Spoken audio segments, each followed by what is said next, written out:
اعوذ باللہ من الشیطان الرجیم، بسم اللہ الرحمن الرحیم۔ الحمد للہ رب العالمین والصلاة والسلام علی سید المرسلین وخاتم النبیین، اما بعد۔ صحیح بخاری، باب کتاب الدعوات، دعاؤں کا بیان۔ حدیث نمبر 6304، اردو ترجمہ۔ اللہ تعالیٰ نے سورہ مومن میں فرمایا، مجھے پکارو میں تمہاری پکار قبول کروں گا۔ بلا شبہ جو لوگ میری عبادت سے تکبر کرتے ہیں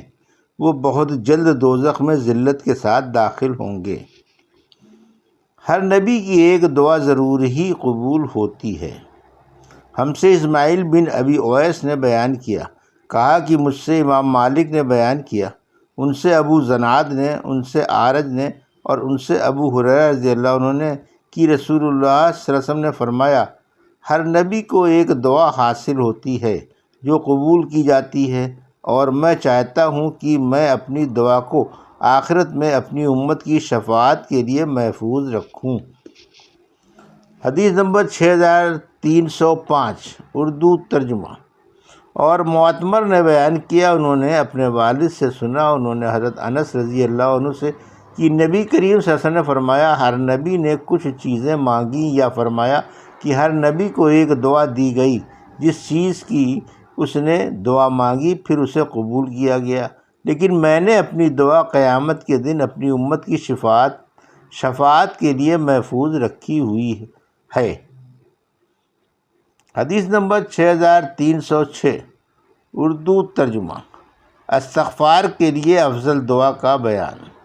اور اللہ تعالیٰ نے سورہ نوح میں فرمایا، اپنے رب سے بخشش مانگو،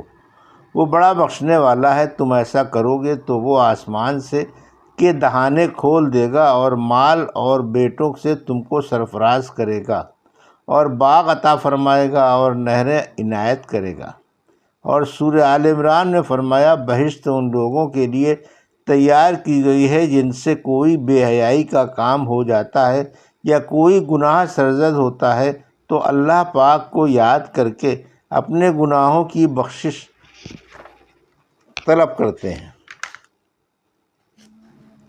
اور اللہ کے سوا کون ہے جو گناہوں کو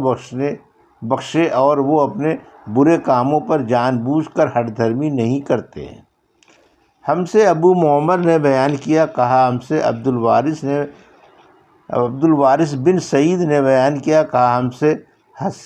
حسین بن ذکوان معلم نے بیان کیا، کہا ہم سے عبداللہ بن بریدہ نے بیان کیا، ان سے بشیر بن کعب عدوی نے کہا کہ مجھ سے شداد بن اوس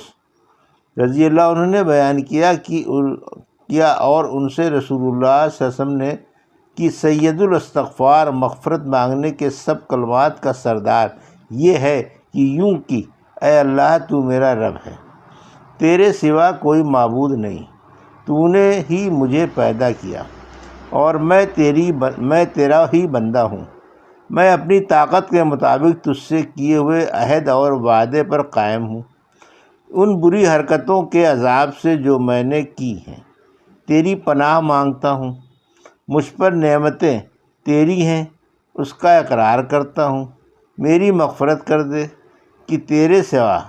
اور کوئی بھی گناہ نہیں معاف کرتا۔ اللہم انت ربی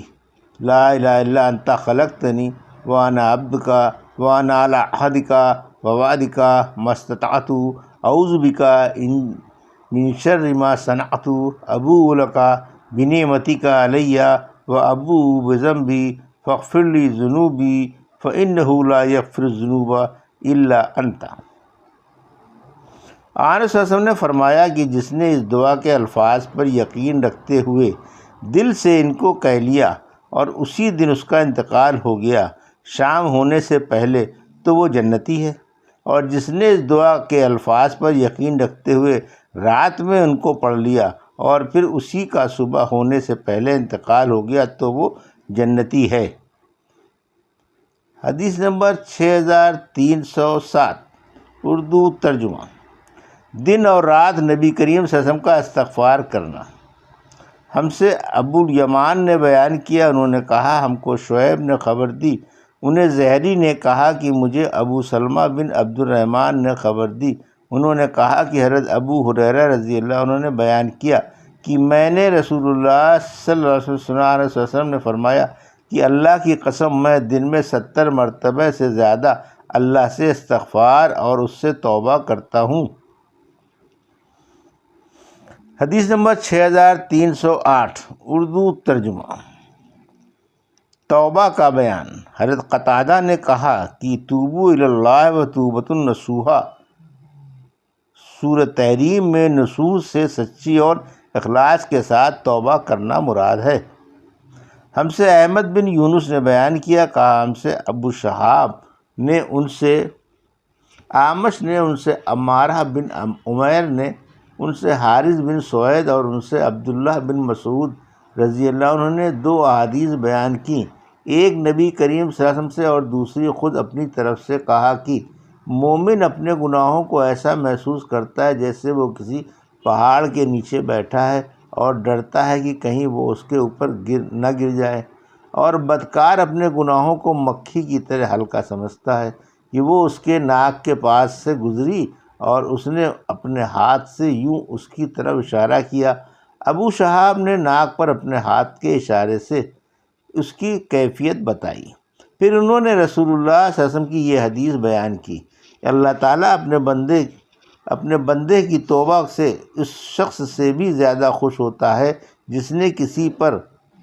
پرخطر جگہ پڑاؤ کیا ہو، اس کے ساتھ اس کی سواری بھی ہو اور اس پر کھانے پینے کی چیزیں موجود ہوں، وہ سر رکھ کر سو گیا ہو اور جب بیدار ہوا ہو تو اس کی سواری غائب رہی ہو، آخر بھوک و پیاس یا جو کچھ اللہ نے چاہا اسے سخت لگ جائے، وہ اپنے دل میں سوچے کہ مجھے اب گھر واپس چلا جانا چاہیے، اور جب وہ واپس ہوا اور پھر سو گیا، لیکن اس نیند سے جو سر اٹھایا تو اس کی سواری وہاں کھانا پینا لیے ہوئے سامنے کھڑی ہے، تو خیال کرو کہ اس کو کس قدر خوشی ہوگی۔ ابو شہاب کے ساتھ اس حدیث کو ابو عوانہ اور جریر نے بھی اعمش سے روایت کیا، اور شعبہ اور ابو مسلم عبید اللہ بن سعید نے اس کو اعمش سے روایت کیا، انہوں نے ابراہیم تیمی سے، انہوں نے حارث بن سوید سے، اور ابو معاویہ نے یوں کہا، ہم سے اعمش نے بیان کیا، انہوں نے عمارہ سے، انہوں نے اسود بن یزید سے، انہوں نے عبداللہ بن مسعود رضی اللہ عنہ سے، اور ہم سے اعمش نے بیان کیا، انہوں نے ابراہیم تیمی سے، انہوں نے حارث بن سوید سے، انہوں نے عبداللہ بن مسعود رضی اللہ عنہ سے۔ حدیث نمبر 6309 اردو ترجمہ۔ ہم سے اسحاق بن منصور نے بیان کیا، کہا ہم کو حبان بن بلال نے خبر دی، کہا ہم سے حمام بن یحییٰ نے بیان کیا، کہا ہم سے قتادہ نے بیان کیا، اور ان سے حضرت انس بن مالک رضی اللہ عنہ نے بیان کیا، اور ان سے نبی کریم صلی اللہ علیہ وسلم نے دوسری سند۔ امام بخاری نے کہا کہ ہم سے حدبہ نے بیان کیا، کہا ہم سے حمام نے بیان کیا، کہا ہم سے قتادہ نے بیان کیا، ان سے حضرت انس بن مالک رضی اللہ عنہ نے بیان کیا کہ رسول اللہ صلی اللہ علیہ وسلم نے فرمایا، اللہ تعالیٰ اپنے بندے کی توبہ سے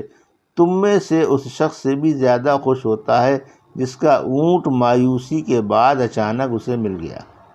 مل گیا ہو، حالانکہ وہ ایک چٹیل میدان میں گم ہوا تھا۔ حدیث نمبر 6310 اردو ترجمہ۔ دائیں کروٹ پر لیٹنا۔ ہم سے عبداللہ بن محمد مسندی نے بیان کیا، انہوں نے کہا ہم سے حشام بن یوسف نے بیان کیا، انہوں نے کہا ہم کو معمر نے خبر دی، انہیں زہری نے، انہیں عروہ نے، اور انہیں حضرت عائشہ رضی اللہ عنہا نے کہ نبی کریم صلی اللہ علیہ وسلم رات میں تہجد کی 11 رکعت پڑھتے تھے، پھر جب فجر طلوع ہو جاتی تو 2 ہلکی رکعت سنت فجر پڑھتے، اس کے بعد آپ دائیں پہلو لیٹ جاتے، آخر مؤذن آتا اور آن صلی اللہ علیہ وسلم کو اطلاع دیتا تو آپ فجر کی نماز پڑھاتے۔ یہ تھی صحیح بخاری باب کتاب الدعوات کی حدیث نمبر 6304 سے 6306 10 کا اردو ترجمہ جو ابھی آپ نے سماعت فرمایا۔ اللہ سے دعا ہے کہ اللہ میں حدیثوں کی صحیح سمجھ عطا فرما اور ان پر عمل کرنے کی توفیق عطا فرما۔ آمین یا رب العالمین۔